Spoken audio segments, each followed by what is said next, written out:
आज का समय हमारे विचारों की शक्ति को पहचानने और उसे सही दिशा में उपयोग करने का है। जब दुनिया के कई हिस्सों में अस्थिरता और तनाव बढ़ रहा है, विशेषकर हमारे पड़ोसी देशों के बीच, तब हमें यह समझना होगा कि क्या हम सिर्फ मूक दर्शक बनकर रहेंगे या फिर अपनी सोच की शक्ति से एक सकारात्मक परिवर्तन का आरंभ करेंगे। लॉ ऑफ अट्रैक्शन यह कहता है कि जो हम सोचते हैं वही हमारी वास्तविकता बन जाता है। जब हम प्रेम, शांति और एकता की भावना से सोचते हैं तो वही ऊर्जा हमारे भीतर से निकलकर हमारे आसपास के वातावरण में फैलती है और यही ऊर्जा धीरे धीरे समाज, राष्ट्र और फिर पूरे विश्व को प्रभावित करती है। भारत एक ऐसा राष्ट्र है जिसकी आत्मा अध्यात्म से जुड़ी है। हमारी परंपराएं, संस्कृति और जीवन दर्शन ने हमेशा मानवता को एक नई दिशा दी है। हमारे पूर्वजों ने हमें सिखाया है कि असली शक्ति किसी बाहरी वस्तु में नहीं बल्कि हमारे भीतर है। जब हम इस आंतरिक शक्ति को जागृत करते हैं तब हम किसी भी चुनौती का सामना न केवल साहस से करते हैं बल्कि उसे अवसर में बदलने की क्षमता भी रखते हैं। आज जब सीमाओं पर तनाव है तो हमें और अधिक सजग और एकजुट होना पड़ेगा। नकारात्मकता, भय और भ्रम का माहौल हमें कमजोर करता है, जबकि विश्वास, प्रेम और एकता की भावना हमें भीतर से मजबूत बनाती है। यही भावना हमारे विचारों में होनी चाहिए क्योंकि वही विचार हमारे राष्ट्र की दिशा तय करते हैं। हर नागरिक का कर्तव्य है कि वह अपने भीतर की शक्ति को पहचान कर उसे राष्ट्रहित में उपयोग करें। जब हम सुबह जागते हैं तो हमें अपने देश की शांति, सुरक्षा और समृद्धि के लिए सकारात्मक प्रार्थना करनी चाहिए। यह कोई साधारण प्रक्रिया नहीं है, यह ऊर्जा का संचार है। जब लाखों लोग एक साथ प्रेम और विश्वास की भावना से सोचते हैं तो उसकी सामूहिक ऊर्जा अकल्पनीय बदलाव ला सकती है। हमारे देश की शक्ति केवल उसकी सीमाओं की सुरक्षा करने वाली सेनाओं में नहीं बल्कि उन विचारों में भी है जो हर नागरिक के मन में पलते हैं। जब एक व्यक्ति अपने सोचने के तरीके को बदलता है तो वह केवल अपने जीवन को नहीं बल्कि अपने आसपास की दुनिया को भी बदलने लगता है। जब लाखों लोग यही परिवर्तन लाते हैं तो एक नई चेतना का जन्म होता है। एक ऐसा राष्ट्र जहां शांति, एकता और समृद्धि केवल आदर्श नहीं बल्कि यथार्थ बन जाते हैं।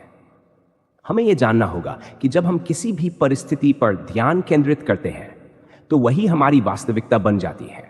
इसलिए हमें डर या असुरक्षा पर नहीं बल्कि विश्वास, प्रेम और आशा पर ध्यान केंद्रित करना चाहिए। यह कोई कल्पना नहीं बल्कि विज्ञान है, ऊर्जा का विज्ञान जो विचारों से संचालित होता है। हमारे देश की आत्मा उसकी संस्कृति में है और हमारी संस्कृति हमें यह सिखाती है कि हम केवल शरीर नहीं बल्कि ऊर्जा है।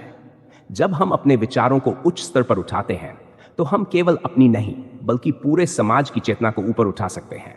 यही हमारा सच्चा योगदान है। यही हमारी सबसे बड़ी देशभक्ति है। सरहदों की सुरक्षा हमारे सैनिक कर रहे हैं और हम उनके आभारी हैं। लेकिन एक शांतिपूर्ण और स्थायी समाधान केवल युद्ध या रणनीति से नहीं आता बल्कि हमारे सामूहिक विचारों की दिशा से आता है।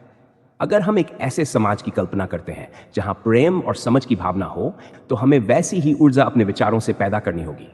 यह समय है जब हमें अपने भीतर की शक्ति को पूरी तरह से जागृत करना होगा। यह समझना होगा कि हम अकेले नहीं हैं, हम सब एक हैं, एक ऊर्जा के रूप है और जब यह ऊर्जा सकारात्मक होती है तो वह असीम शक्ति बन जाती है।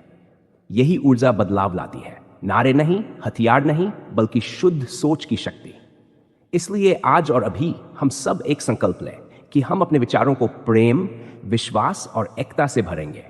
हर दिन, हर क्षण हम अपने मन को शांत रखेंगे और उन भावनाओं को अपनाएंगे जो शांति, विकास और सहयोग की ओर ले जाती है। यह परिवर्तन हमसे शुरू होता है, हमारे भीतर से। हमें यह याद रखना चाहिए कि सोच सिर्फ विचारों की एक श्रृंखला नहीं है बल्कि यह ब्रह्मांडीय ऊर्जा का वह स्रोत है जो हमें और हमारे राष्ट्र को आकार देता है। जब हम अपनी सोच को सकारात्मक बनाते हैं तब हम अपने देश को एक ऐसे भविष्य की ओर ले जाते हैं जहां कोई सीमा तनाव का कारण नहीं बल्कि समझ का पुल बनती है। हमारी खुशी, हमारा भविष्य और हमारे राष्ट्र की दिशा हमारे ही हाथों में है। जब हम अपने विचारों को सशक्त और सकारात्मक बनाते हैं तब हम एक ऐसा भारत बनाते हैं जो केवल भौतिक रूप से नहीं बल्कि आत्मिक रूप से भी महान होता है। इसलिए आइए हम सब एकजुट हों, अपने विचारों को प्रेम, विश्वास और करुणा से भरें, अपने भीतर की शक्ति को पहचानें और उसे राष्ट्र के कल्याण में लगाएं। जब हर नागरिक ऐसा करेगा तो भारत केवल एक राष्ट्र नहीं बल्कि एक प्रेरणा बन जाएगा। पूरी दुनिया के लिए।